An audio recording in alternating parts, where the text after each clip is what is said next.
when we speak of value addition in agriculture, it is very hard for to think of Tooke. So here at Ginger Showgrounds, we have come and we want to share some information with Tooke. They're going to be taking you through how they can come up with all these beautiful products. We are going to meet some of the people that work with the Tooke to tell us some of the products that they make from Tooke. Uganda, and most especially the western side, we realize that we have a lot of Tooke, and in the years ago we used to see it as a wastage, but right now at Ginger Showgrounds we have made Tooke. Tooke is one of the companies that has come up with the best value addition for our products in agriculture. We are going to first take you through their gardens. Later, they are going to show you some of the products that they get from Tooke. Keep on Rest TV, don't leave, we are coming back.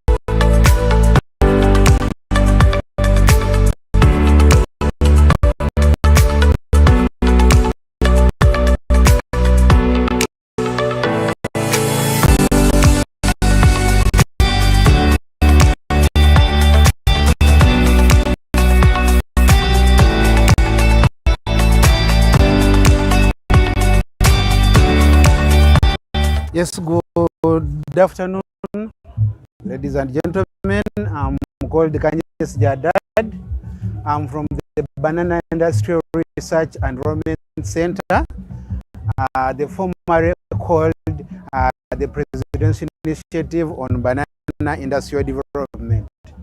I'm going to take you through a small overview of the first stage of the Tooke value chain.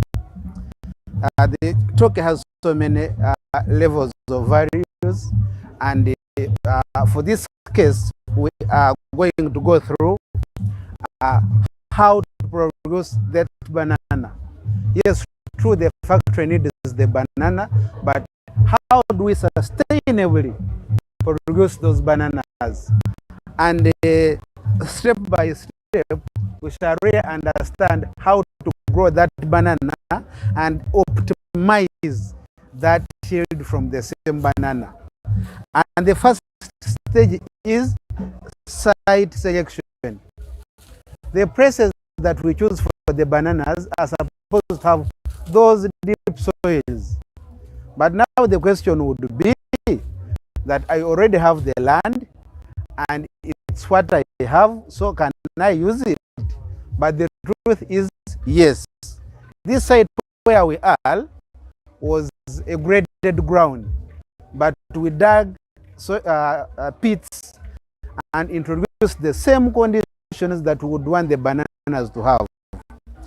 So let's start. First things first. What's the proper spacing of the bananas?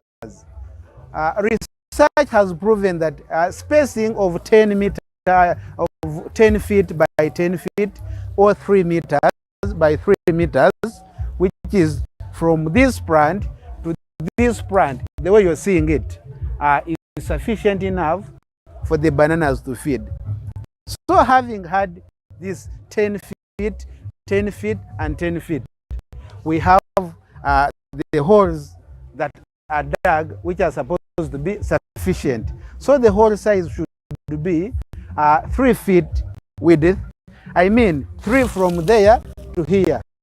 That means that 10 feet is from the center of the hole, another center of the hole, and the 3 feet for the hole is supposed to be the width. And we do 2 feet deep. The reason we do 2 feet deep and not 3, not 5, is because the feeding zone of the roots is sufficient in the 2 roots, maximum feeding zone. That means the farmer who digs deeper has actually gone to the subsoil and will cause negative tropism. Instead of the geotropism, the roots will be forced to come up because of the hardiness of the subsoil. After digging our pits, we are supposed to now look for the manure. Any manure works better. People in Jinja here where we are have been complaining they don't have cow manure, they don't have goat manure, but they have bagash, which is actually from the sugar cane, and it is the crop they are growing the most. So we are like, manure is manure. The reason we add manure in a hole before planting is to provide the sufficient moisture, water in that hole, and proper aeration to make sure that air goes up to the base of the hole. That means we don't only add this manure to provide nutrients. No, it also gives us the conducive environment for aeration and water retention. We mix it in the soil that we dig from the hole, and most probably the topsoil.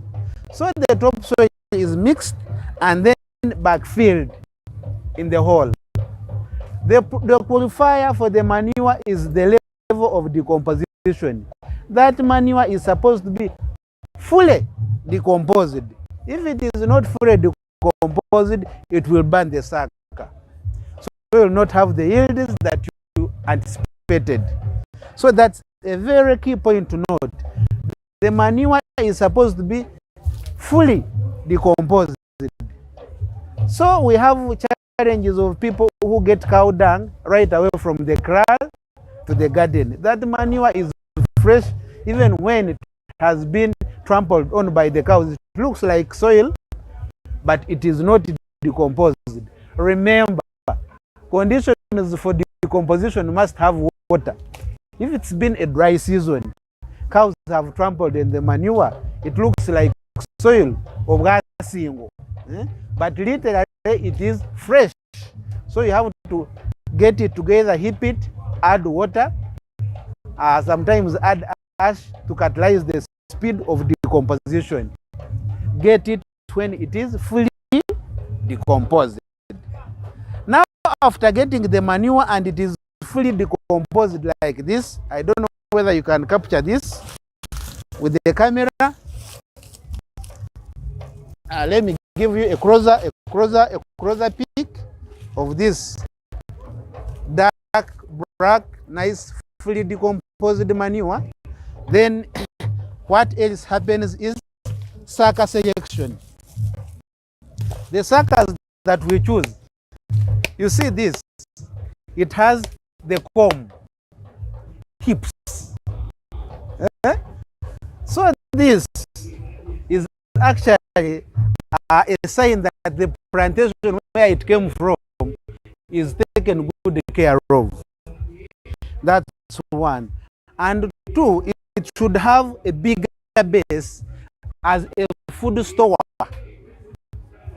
For when it starts sprouting, it eats on this. That means the bigger the comb. If I were talking to the Gen Z's, I would say the bigger the nyash. So this is the storage of value, and the value we are talking about here is actually the food for the plant. We get this sucker and press it in the hole at an angle. This plantation is already established, and bury it.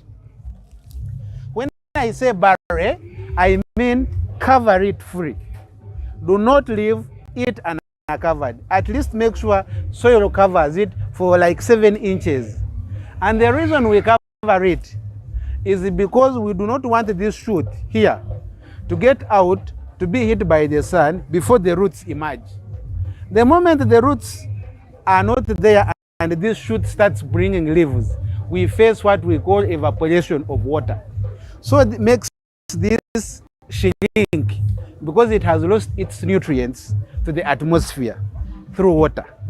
So we make sure it first gets the roots, then it emerges out. The shoot emerges out. That's 2. Then after that, we go to what they call management. Whenever this comes out of the ground, like a month after, it starts bringing the suckers, the young ones. We kill all and leave 1 because it can bring like 10. We kill the rest and retain 1 preferred sucker. You come closer here and I show you something. This is what we planted. By the way, this garden is 1 year old. It was planted last year, same time. And we have already eaten the bunches here. So this is the mother plant. This is the daughter. And this is the granddaughter. Now this one wants to ask me why not fathers. But fathers don't produce. So we are producing through the mothers and the daughters and the granddaughters. When this mother has produced a daughter here, it should not produce again. Because the moment it produces again, it translocates nutrients meant for the bunch to the young one. And so we are losing the bunch that we have been working for. When this daughter produces the granddaughter, it means the daughter is the mother now. It stops producing. Whatever it produces, we uproot. We desucker. So we let the granddaughter produce another one. How is the sequence? The mother, the daughter, and the granddaughter. As simple as that. So they are 3. If you are a good farmer, you can have the granddaughter produce a granddaughter before the grandmother goes. That means you are a good farmer. Average farmers will get 3. Super farmers will have 4.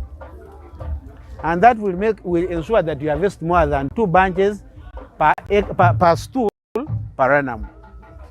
I think you're getting that right. Now someone asks me that if I want to have many bunches, wouldn't I have like 3 plants growing together at the same time? True, those plants will grow and you'll harvest. But you risk having the suckers growing from down. That means at one day you'll harvest 2 or 3 bunches from one stool and you'll have no any other harvest in the next 1 year. So it is supposed to be a succession. This one is tired, you harvest it, you wait for this one. This one is giving you, you have already transferred your interests to another one. I think you now get to know why we must produce the young ones. Continuity of the generation. We don't put manure to the soil the other side. That's why you see our manure is 2 feet away. You see this is 1, 2, and it is 2 feet away.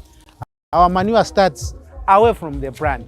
And the purpose is we don't want to divert the roots from going away to going back to the plant. Then I think if you are observant here, you are seeing that our mulch is not going up to the plant. It is stopping 2 feet away.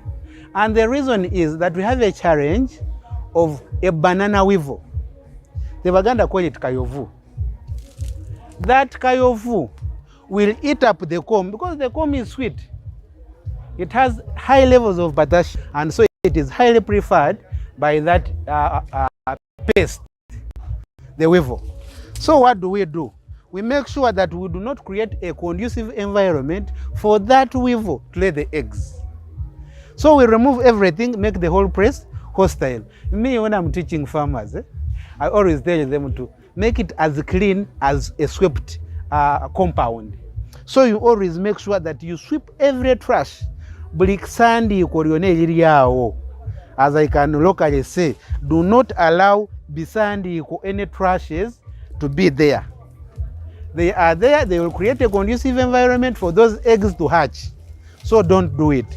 Then 2, always make sure that this ground here is soft near the plant. Because whenever these leaves collect water, there is some history that this generation may not know because they have found the water in the tap. But do you know our grandparents used to collect water right from the stem of the banana to the pot. So this stem collects a lot of water. This water comes to the base of the plant. If you did not make sure that you create this basin, it means water runs away. When water runs away and it adds together from different stools, it causes what we call surface seepage.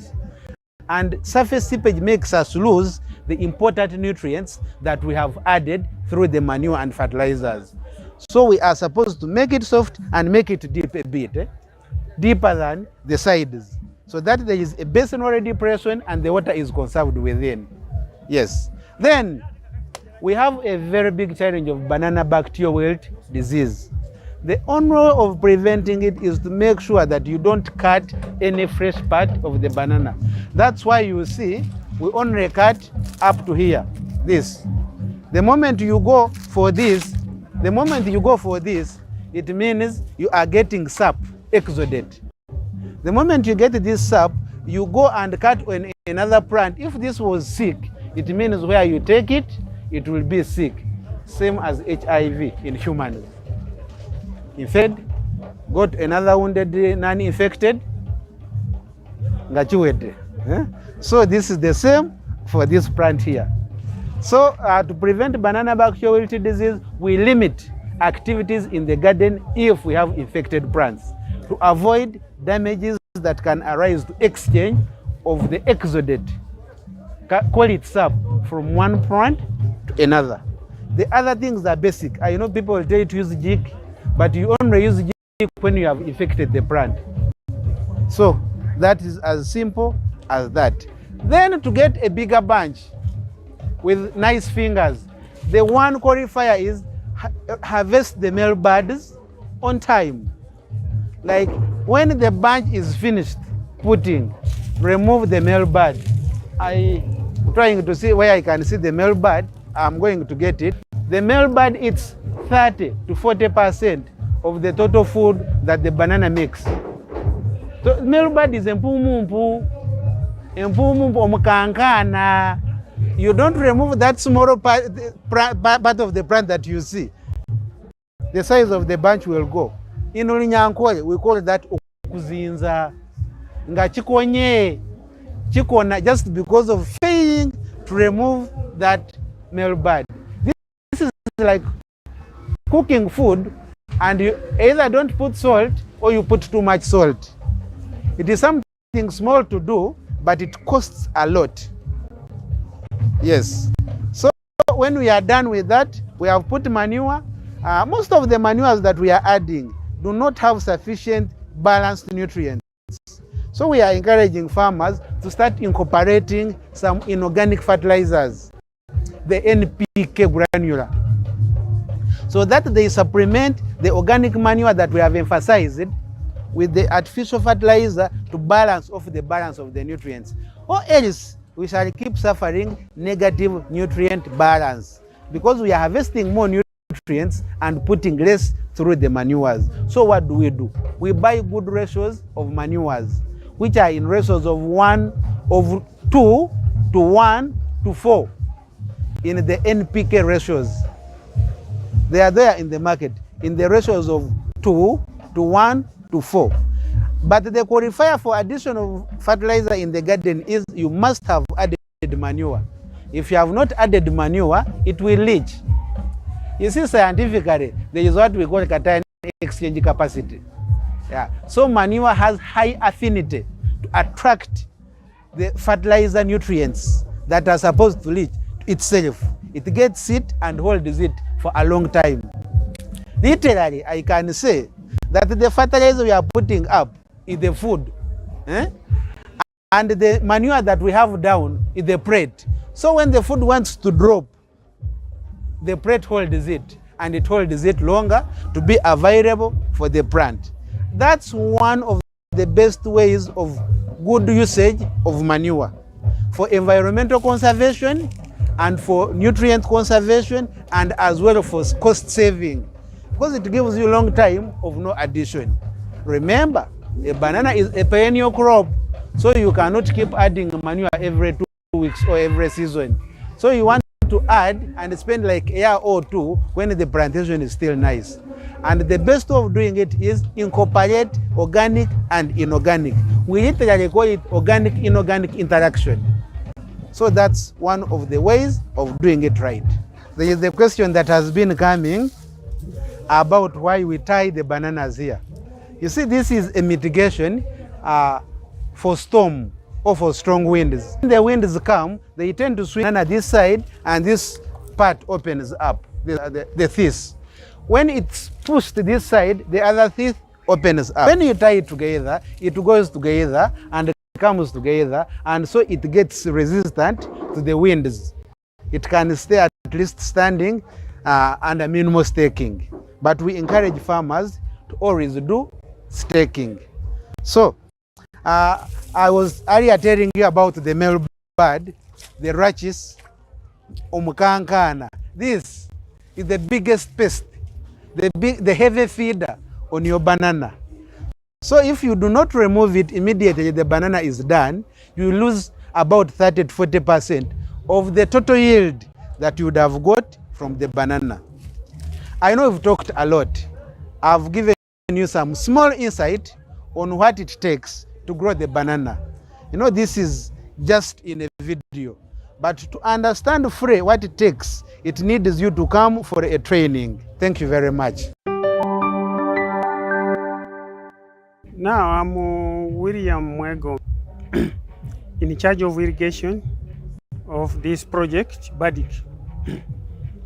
In BADIC, we are practicing a lot of irrigation because we grow banana. And banana growing requires a lot of water. In fact, every stool you see, which has 3 plants, loses about 20 water every day. That's a jerrycan, actually more than 20 liters. That means that every day it loses 20 liters. You have to replace that 20 liters, which it has lost. And we do it in our project by irrigating, adding water, which the plant has already lost. In a country where we have a lot of water, 20% of Uganda is irrigation, and we really are depending on rain harvest or rain water. Farming is practically very hard. And with this climate change, inevitably Uganda will need irrigation. When you look at Busoga, where we are, where Busoga is surrounded by water, we don't know why our government should not wake up and consider irrigation important. Busoga, south of Busoga is Lake Victoria. North of Busoga is Lake Choga. East of Busoga is River Mpologoma. The west of Busoga is River Nile. But Busoga are crying poverty, growing sugarcane because they are not able to utilize the water that they have. So what we are trying to do is that we are trying to showcase that, please, if we have to go commercially, government really needs to invest a lot in irrigation. In Ushenyi, where we are, we have invested in irrigation. We are even extending our irrigation water to farmers in Bumbire come next financial year, which has started, to showcase government that if we have to go from subsistence to commercial farming, irrigation is one of the important aspects of farming. We are using the latest technology, which we call drip irrigation, which you'll be seeing it performing in the plantation, to show that you can really, every plant with drip irrigation, every plant needs drip water dripping on it every day to replace the irrigation water that that plant has lost in that very day. So you are looking at our plantation, it is able to survive the dry season because we are able to supplement water in the dry season, which the plant is not able or which is not available from rain. Let us now move and look at how drip system works. It maximizes the output because we're only sending water only to where the plant is. The rest of the garden remains dry, so you use very little water, but water which only goes to where the plant is. This way, we help the plant to get the water that the plant uses every day, and then we are able, as you can look at our some of our bunches, to give water requirements, put the nutrients, which nutrients the plant takes those nutrients up through the water which you have provided to the plant. That's how we are able to mitigate our climate change by using the natural water which we now have all over Uganda, supplementing the rainfall which is now very, very uncertain, and then a farmer will be able to go or to practice what we sell, commercial irrigation. And we only appealing to government to look into this area, that if farmers have to go away from subsistence to commercial, they also need to do and carry out irrigation. Thank you very, very much. My name is Precious Akatwijuka, and I'm to take you through the value addition at PBID Badik. So at PBID Badik, we, like you have seen, we have irrigation and then plantation, and then finally we get the product from the plantation, which is a bunch of banana, and that bunch of banana is turned into various products like I'm going to show you.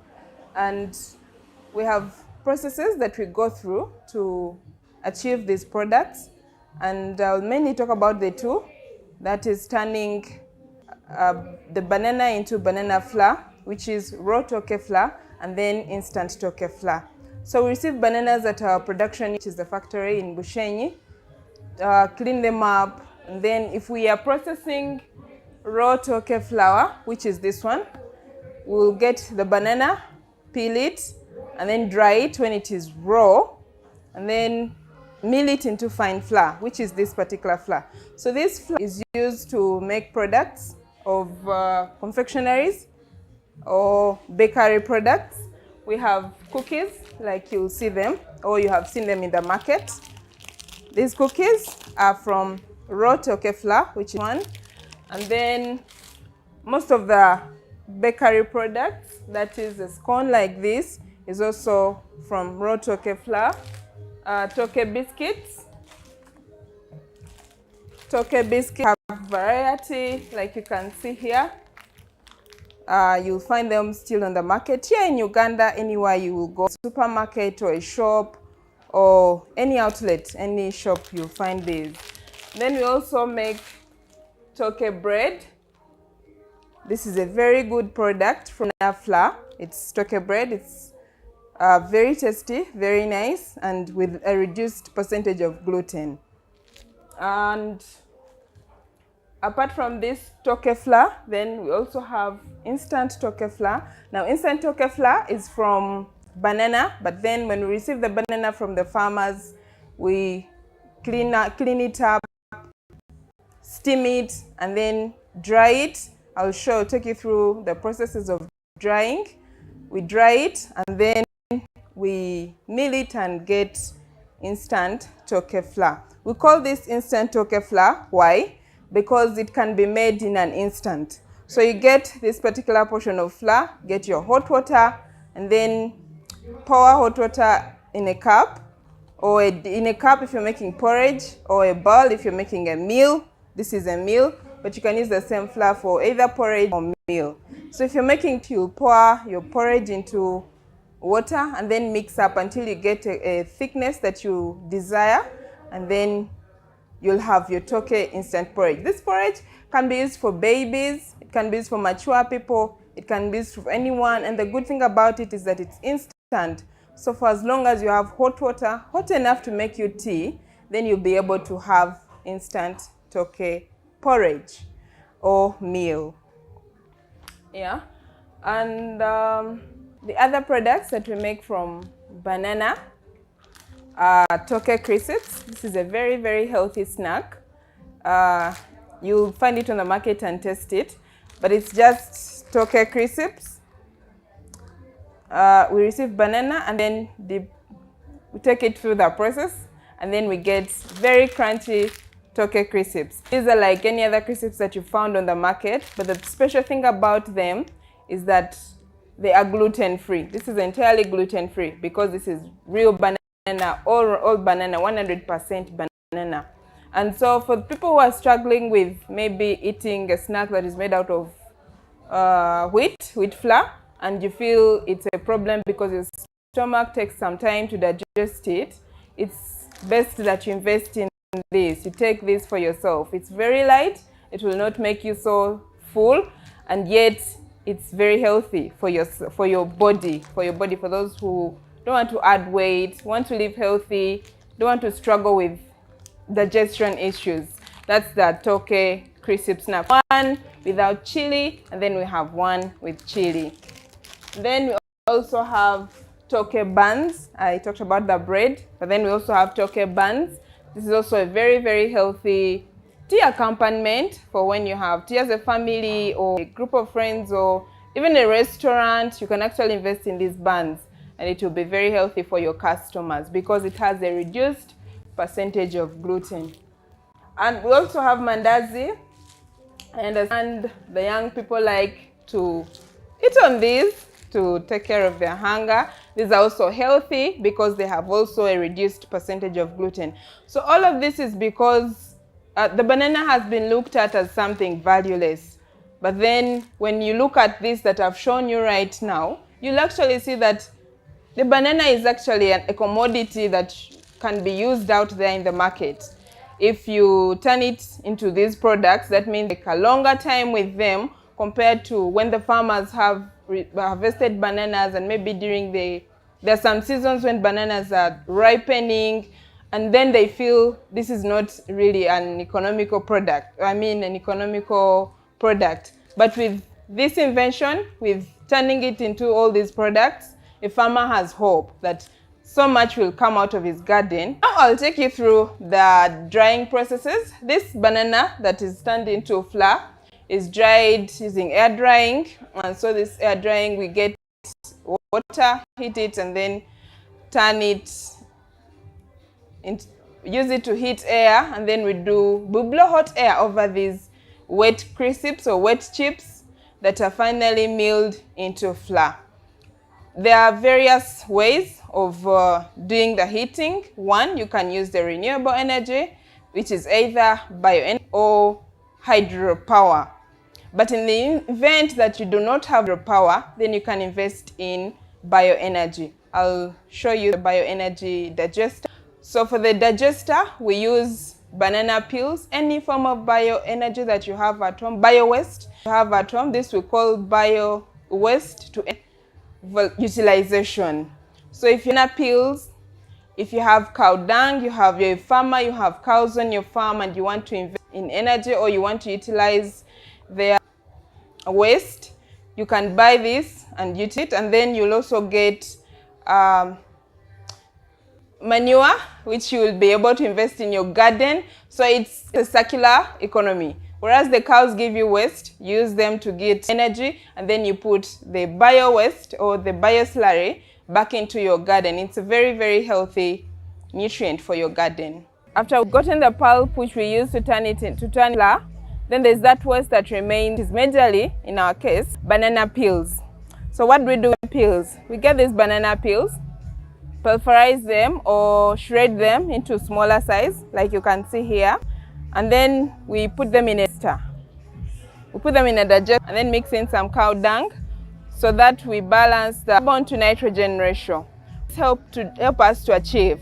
This helps us to achieve to utilize the waste that would ideally, if we didn't do this, would just dump into the compost pit and then let them decompose, but that will produce greenhouse gases which are not favorable to the environment that we live in. So to do all that, to make a contribution to saving this environment, we get this banana waste, so many that we get, over 70 tons of waste, that we get from our production area, shred it, mix it with cow dung. In this case, this is just a demonstration.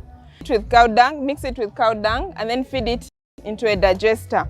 And then the digester does the digestion process, like the enzymes, digest the bio waste, and then eventually, after some time, we get biogas. What does this biogas help us to do at the plant? The biogas helps us to heat water, which I previously explained to you, that is used in the drying process at the factory. Welcome back on Farming the Future. I believe agriculture is wealth. Baluka is my name, and we are here to print. We are here into farming. Last week with the Commissioner Chayo. Today still, she's going to be giving us information from Minister of Agriculture. Remember last time when we were discussing a question I left her with. Today, she's going to start from there, and I'll deliver more questions farmers have tested me with.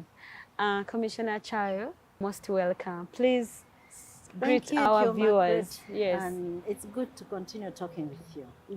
Thank you so much. I think I need to give a few highlights. yeah, I didn't tell you then that the ministry has a vision, yeah. and they are majorly to move subsistence farming into commercial Agriculture. That is our mission, Mm. so that our farmers are able to compete and have sustained agricultural production. Yes, To have a competitive, sustained agricultural production. yes.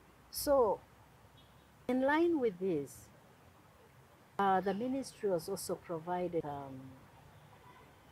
a directive. Was given 6 directives to ensure that our farmers out there actually benefit or understand better how can move away from subsistence farming and to commercial agriculture. Yes. So I want our farmers to understand well. This starts with having a good quality stocking of seeds than do anything. That is the thing that has to be handled. Seeds, seedlings, cooking materials. This is the first area. How can they get all these quality seeds and the rest of it? We have narrow. There's a lot of research. Do studies from time to time. Different types of seeds we have. When we are talking of here, we are not looking at crop alone. We are looking at seed in terms of livestock, fish, and crop. The seedlings, all of them, the fingerlings, that is in fish. That is Yes. Then the breed in the livestock, those are seeds. Those are seeds. Yes. It is not only in crop. In crop. Seed is in stock and fish. Okay. So you need quality seed for you to have something that is good in your farm.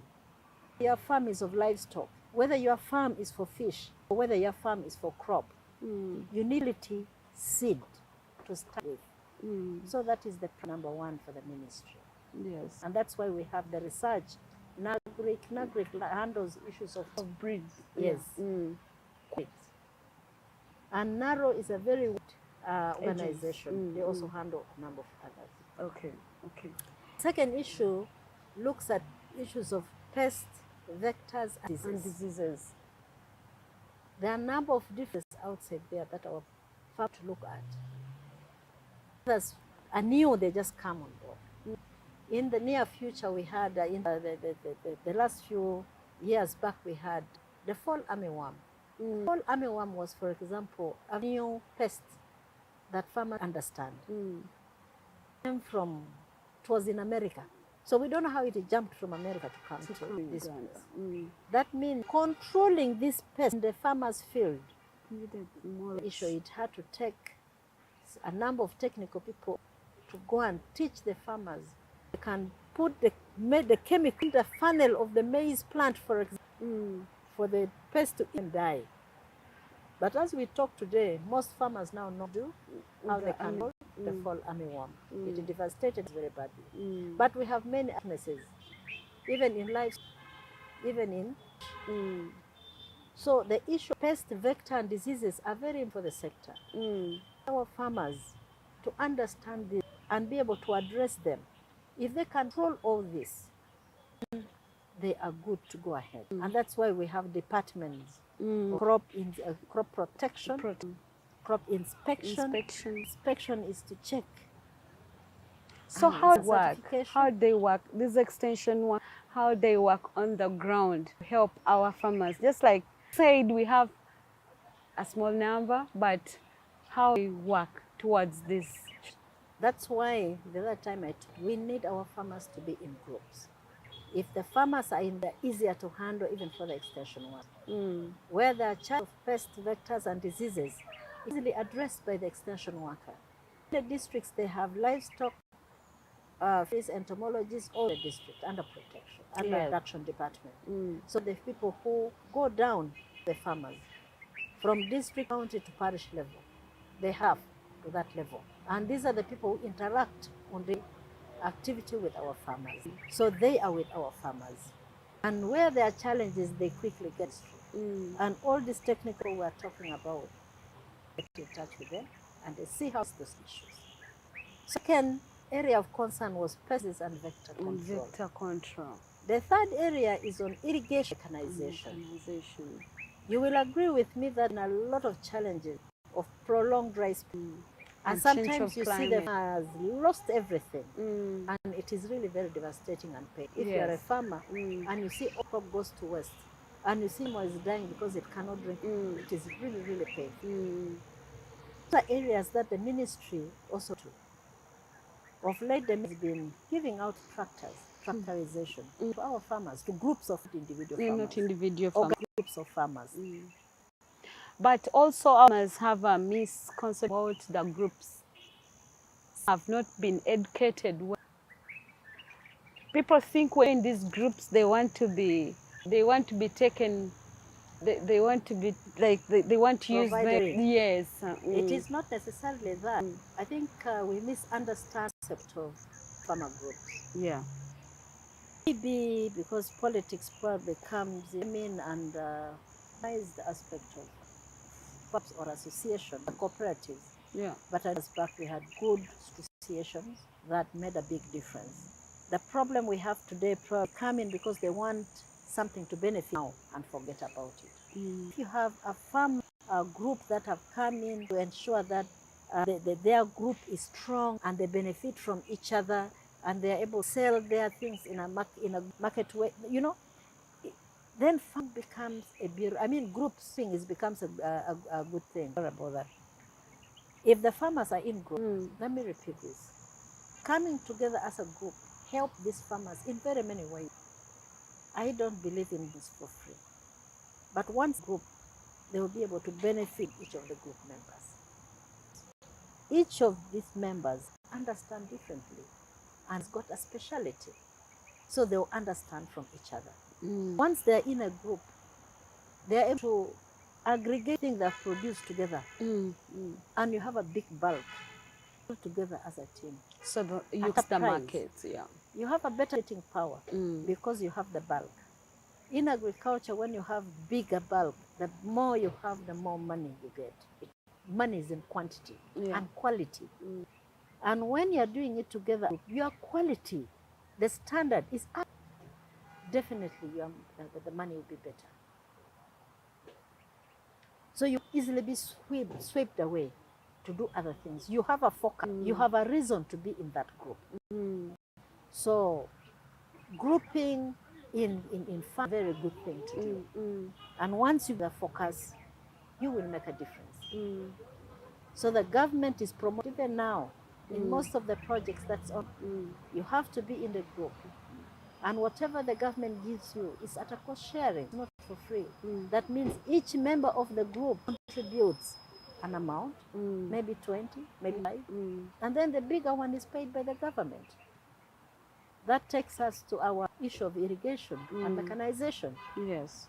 Sometimes we have rivers passing our farms. Even rain, there's when heavy rains come. But we do not have the knowledge To collect harvest the water, money, and then to probably harvest the use it, water. store somewhere and probably use it.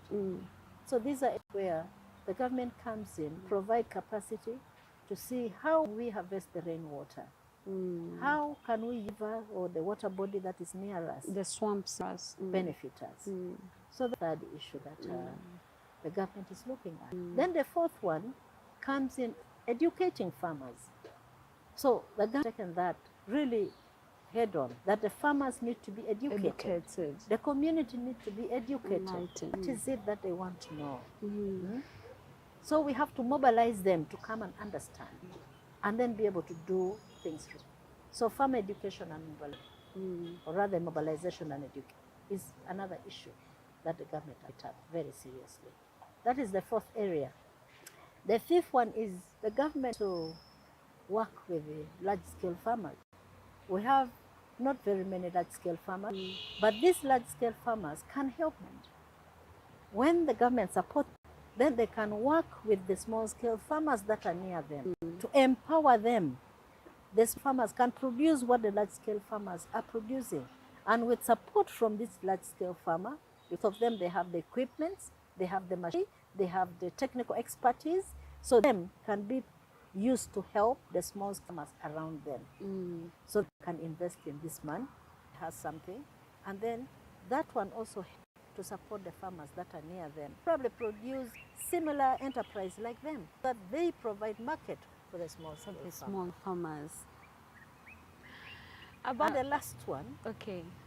The last one is, it was a strategic intervention on fisheries and aquaculture. Okay. Fish and aquaculture, fish has been giving us good money for the country. And that is an area we need to develop more. Many times people run to pick the fish that is given to us by God. But we can farm fish. We farm fish by putting ponds, by putting cages, and by doing a number of activities. Okay. So aquaculture, farming fish. But the other one is carrying fish that is in the wild. When you go to the lake, you know whether you've taken the one that is pregnant, that is about to lay more fish. You just, yes. It is from the wild. But farming fish is where you focus farming, you dig your fish pond, you put the fingerlings there, you give it food, and the fish grow up, and then you know how many fish you have, you know what fish you want to go and sell. And what time you have should control over this one. But the ones in the you have no control. So these are the 6 areas that the government is focusing the country on. If we can work within here, then you find that we are almost moving in the right direction. Okay. And we'll be addressing the mission of the ministry. The ministry. To move the farmers from subsistence to commercial agriculture.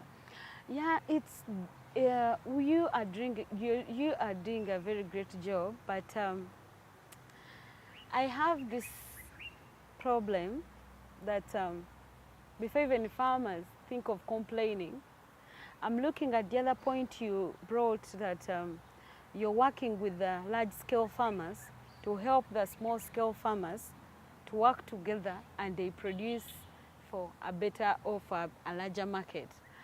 But you'll find that some of these small-scale farmers are having issues with the big-scale farmers. Some of them think these people want to take over their gardens, want to take over their crops. And the other problem is in the grouping. Margaret, that is why we have the farmer education. Okay. We need to talk to people. We need to let them know what we are doing. Even if you're going to work with the large-scale farmer, yes, it is very important that you talk to the people around you. Yeah. Why do you want to do what you are doing? Okay. Definitely every farmer wants to have a mechanization system. So if the large-scale farmer has, why can't I work with this large-scale farmer to benefit from his or her mechanization equipment that they have? Yes. If they can give me market for my produce. As a small farmer, I cannot sell my produce anywhere. So if I can get market there, why can't I work with them to ensure that I benefit from the market that he has, you know? So everything, I think, is about mobilizing the farmers and educating them on what it is that we need to do. So probably our approaches should matter a lot on what we are undertaking. Definitely, if you just come and say, I want to do this, if I've not understood you, I may think you want to grab my land. Yes. But if we are in agreement, why not? Most times, these large-scale farmers, they have an agreement with the small-scale farmers around them. Yes. We have seen this happen already in a number of places. If you go to Noya, you go to Amoro, we have very large-scale farmers that side. Yes, at And least I've been definitely- in Noya. Yes, in those areas at least, you'll find that the smaller farmers that are around them, they have benefited from the large-scale farmers near them, especially if you're having the same enterprise with the large-scale farmer. So it is doable. It is something that really works. It does work. So these are areas where applicable. Why don't we promote that? So, because when you say, I want government to do it for me, who is the government to do that for you? If we all ask ourselves, who is the government? Yeah, we The are government is you and yeah. me. We are the government. If we do it right, the government does it right. Yeah. If we make a mistake, the mistake is the government will have made a mistake. So we all have to come together, work with the farmers together, and make sure that we do it right. It is for our own benefit. The government doesn't do anything for themselves. They do it for all of us. For all of us. That's why we want the subsistent farmer to move away from that. And you become a commercial farmer. You should be able to earn money. Your life must change. Your child should go to a good school. Your child should feed well. Yeah? Yes. Food and nutrition security should not leave your house. Income, money should be there. You shouldn't worry about all these small things. So if you do it right, we can achieve something. So there has to be a beginning somewhere. And definitely I believe we can start. We may not all start together, but we can start somewhere. Okay, thank you so much. But also, I've come to realize that farmers are complaining about seeds.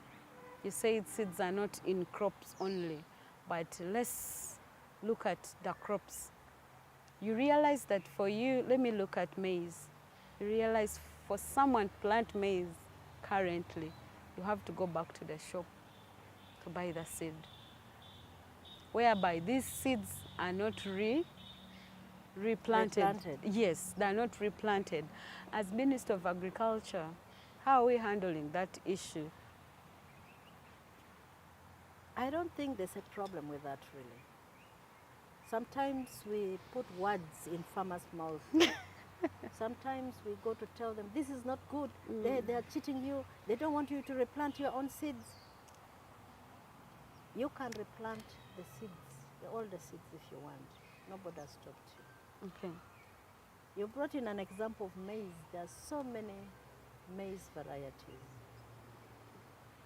I actually don't qualify to talk about all of that in detail. Yeah.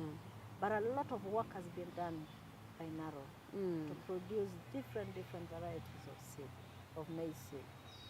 Why do they keep bringing them? I may not have a direct answer to that.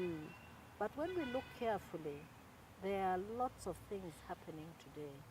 The environment is changing one way or the other. Yes. Our soils are no longer as fertile as it used to be. Some 10, 20 years, 30 years back. Yeah. The number of population is gone up. The area we are farming in is becoming smaller and smaller. That means we need to do something better. Pest diseases are coming because of the global warming, because of climate change. So research comes on board when we are complaining. There are diseases in maize. What do? We run to NARO. What is this? How do we go about it? Then they go and look at it. This disease can be handled like this. This particular one, if we do like this, if we do this, then we come up with. They can probably give us as variety that if you plant, then that particular disease will not affect this seed. So a new variety will come in and say, if you plant this, it will not be affected by that particular disease. It does not mean that the ones we used to plant there, you should not plant it again, it will not grow. It will grow. but some of them May are not very yield. susceptible to the diseases of the current situation. Mm. So they tell you that this is a better. They don't tell you don't grow this. No. They tell you this is a better variety. You are free to make a choice.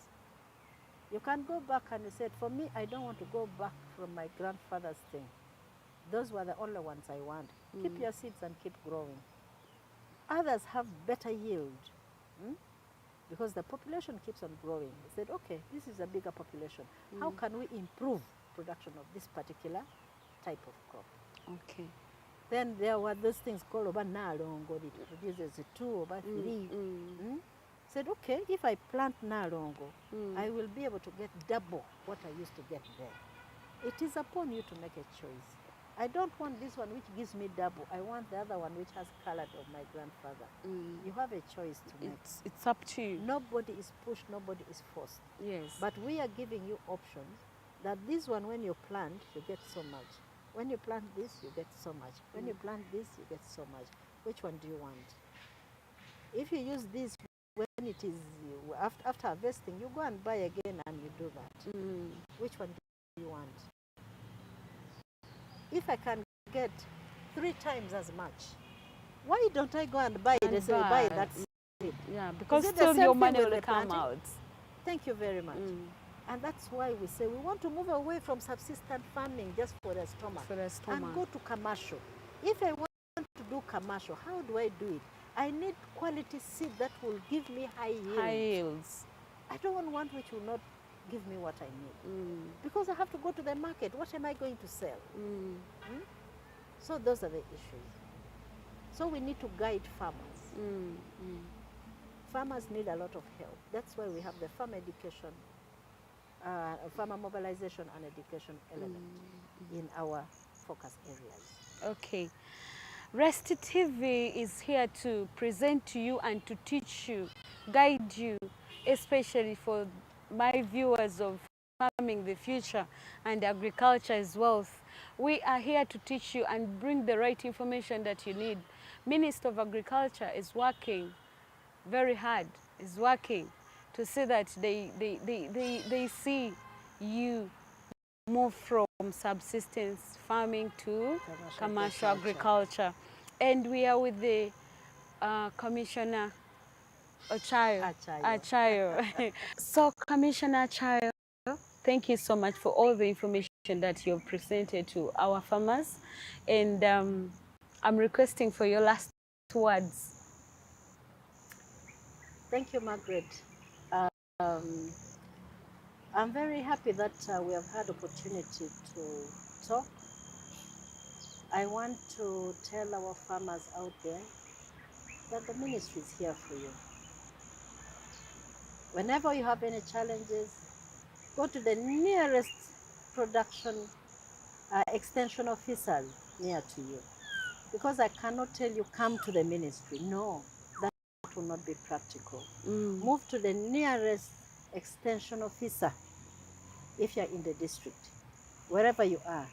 We have municipalities, the production officers are there. We have town councils, the extension officers are there. Please do get in touch with them. They will help you. Many times we suffer with challenges and we don't know where to go. Those people are there for you. In terms of fish, livestock, crop, entomology, even water for agriculture production. Please do get in touch with them. But I also want to give assurance to the team I'm with here that the ministry has got quite a number of technical people. Yes. And if it is allowed, we can continue talking to these technical people to provide technical issues our farmers want to hear. Thank you. All the challenges that the farmers have, these people will provide responses to. Thank you. And I want to thank all of you for having that unity and interest to come and to share with us. We have an open door policy. You come, we will definitely be able to work with you. Thank you so much. Thank you so much. Thank you for watching Rest TV. We were with Commissioner Achayo, and I have realized that the Minister of Agriculture is working so hard to make sure that they reach these services to you, and they want our country to move as far as much as we want. But because some farmers are a bit ignorant, or they're not putting a key eye on some of the things, we fail to give the right production in our in our crops and animals we are dealing with. So right now we are coming to the end of our program, and I promise you, she has promised herself that she's going to be guiding us and leading us to other commissioners that we shall be sharing, and they'll give you more details. Today we have only looked at the key points, but as we keep on sharing with the other commissioners, they're going to be giving us the right information you need as a farmer, so that you can shift from subsistence farming to commercial agriculture. Thank you so much. Margaret Baluka is my name. Thank you for watching Grace TV. See you next.